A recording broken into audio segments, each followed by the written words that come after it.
Hi again then guys, and welcome to episode 7 of Tour of Japan, the review series for the JGTC lineup of Gran Turismo 6. And in this episode we're featuring a GT300 model. It's the older of the two Subaru Impreza JGTC vehicles, the Cusco Advan Impreza. This is the 2003 model. It's the non-premium version of the two Cusco Imprezas. And it's actually a really underappreciated but very, very good JGTC car. Now, unsurprisingly, being an Impreza, which was never really, like the Mitsubishi Evo, a vehicle designed for top speed, in a straight line it does fall behind some of the other GT300s and obviously, as you'd expect, some of the GT500s. However, the great thing about the Impreza, the newer model included, is the handling. They handle really, really well, which is, at the end of the day, something that the Impreza is well known for. And the racing version is no exception. Now, obviously, the specs between the two different models are slightly different. The 2003 model is slightly inferior compared to the newer version, but is also cheaper. So it's a pretty good payoff. And when I say cheaper, it is significantly cheaper. 200 grand less to be exact. This model costs 300,000 credits compared to the 2008 model's 500,000 credits. Now both are GT300 class, which is of course the lower of the two, and both of them are highly competitive within that class.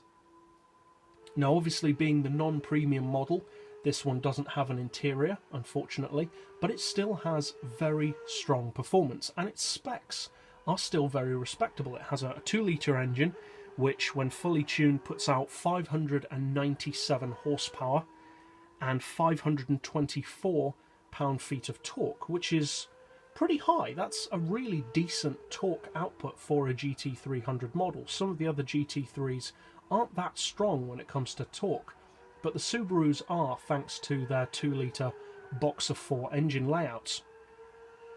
Now, both of the Impreza JGTC vehicles weigh in at exactly the same weight of 1100 kilos, which is among the lighter of Super GT cars. And this version of the two sits at a slightly lower PP of 602 compared to the newer version 609.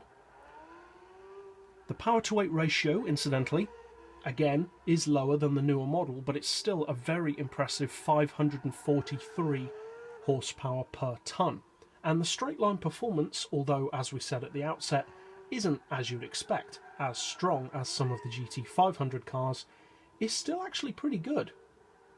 Top speed is over 200 miles per hour, even with a relatively close gear ratio setup and a low downforce setting, so it does have top speed if you need it for higher speed tracks.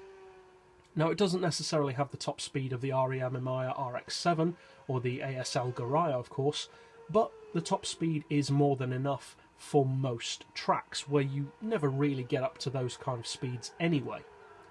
The acceleration is pretty strong, not surprisingly for an Impreza, but the best thing about this car is the sheer drivability. I already mentioned that the handling is very good.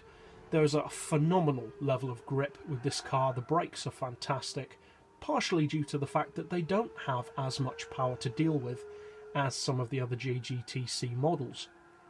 And overall, the 4-door body style of the Impreza, which is pretty much unique among the JGTC class, actually gives it completely different handling characteristics to any of the other JGTC cars. It handles much more like a touring car than a Super GT machine, which isn't surprising because it is a 4-door saloon body style, which lends itself to having a longer wheelbase and generally being not as wide as some of the others like the Garaya or the RX-7.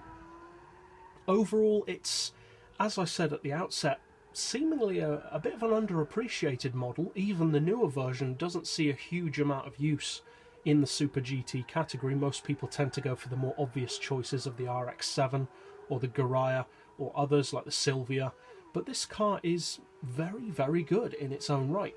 Now, I would recommend primarily using it on tracks where you need a high average speed.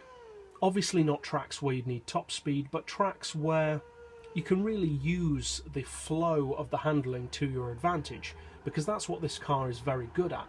You can keep very, very high cornering speeds throughout your whole lap, and on certain tracks that really does work to your advantage, especially on tracks such as potentially Sierra, but also Japanese tracks such as Suzuka, or even twin ring Motegi, because although Motegi is, it would seem to be a high speed track, it's actually not. There are not many places on Motegi, despite it being a relatively straight track, where you can actually get serious speed, because the straights aren't all that long. It's mostly about 90-degree corners, and this car is very good at that. Now, I must admit I don't use this car a huge amount, but if I was to do more GT300 class racing, there would certainly be times where my thoughts would go straight to this car on certain tracks where that technical handling, the grip, the brakes can really be used to their best advantage. So if you haven't tried this car before, it's not a lot of money to pay out for a potentially very useful machine. And that's it for this review. So I'll see you guys next time, and as always, thanks for watching.